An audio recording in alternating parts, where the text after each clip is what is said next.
Director करते Mirzapur part 3 की तैयारी, उससे पहले ही पैदा हो गया प्रयागराज में नया मुन्ना त्रिपाठी। पिता करते थे पूरी यूपी पर राज, अब 5 भाइयों में छिड़ी जंग, बड़े बेटे ने कह दिया हम ही संभालेंगे विरासत। ये थ्योरी सुन चकरा जाएगा दिमाग, जैसे नेता के बेटे बनते हैं नेता, वैसे ही अब गुंडे के बेटे बन रहे हैं गुंडे। साल 2023 के आखिरी तक मिर्जापुर पार्ट 3 आने वाली है, लेकिन यूपी में उससे पहले ही नया मुन्ना त्रिपाठी पैदा हो गया है। ये वो शख्स है जिसके पिता का कभी पूरे यूपी में सिक्का चलता था, लेकिन अब 5 भाइयों में विरासत की ऐसी जंग छिड़ी है कि पुलिस भी तंग आ चुकी है।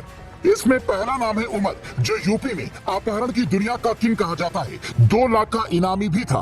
दूसरा नाम है अली, जो फिरौती और मारपीट के मामले में नंबर 1 बनना चाहता है, 50,000 का इनामी रहा है। तीसरा नाम है असद, जो अपना खौफ कायम करने के लिए कुछ भी कर सकता है, 2.5 लाख का इनामी है। चौथा और पांचवा नाम 2 नाबालिग का है, एक 9वीं और दूसरी 12वीं में पढ़ता है, पर बनना दोनों को किंग है। अब शायद आप समझ गए होंगे कि हम माफिया अतीक अहमद के 5 बेटों की बात कर रहे हैं।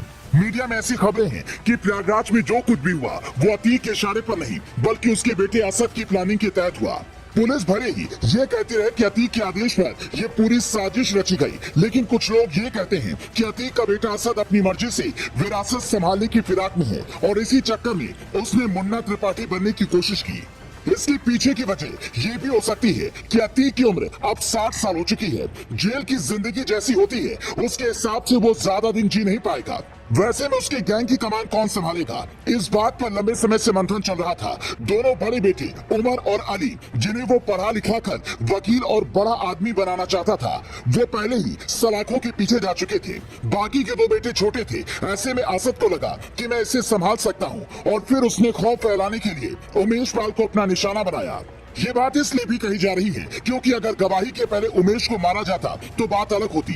गवाही के बाद मारने का मतलब खौफ पैदा करना है। और दूसरा जो बड़ा सवाल है वो ये कि खौफ पैदा करने के लिए वहाँ गुड्डू बमबाज ने धुआं फैलाया, वरना आरोपी तो आराम से भाग सकते थे, और वो भागे भी।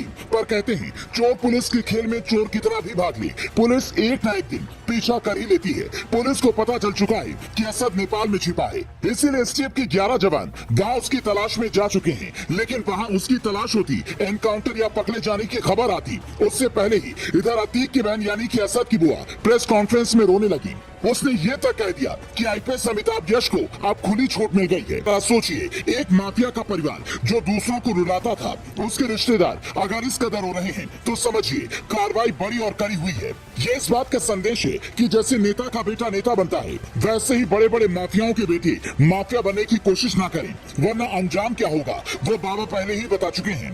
पर अतीक का बेटा असद अगर नहीं ढूंढा गया तो फिर अतीक के गैंग को खत्म करना आसान नहीं होगा। आपको क्या लगता है, प्रयागराज का बवाल असद की जिंदगी का आखिरी बवाल होगा, या फिर दूसरे माफियाओं की तरह उसकी जिंदगी में भी एक जीवन दान मिलने वाला है?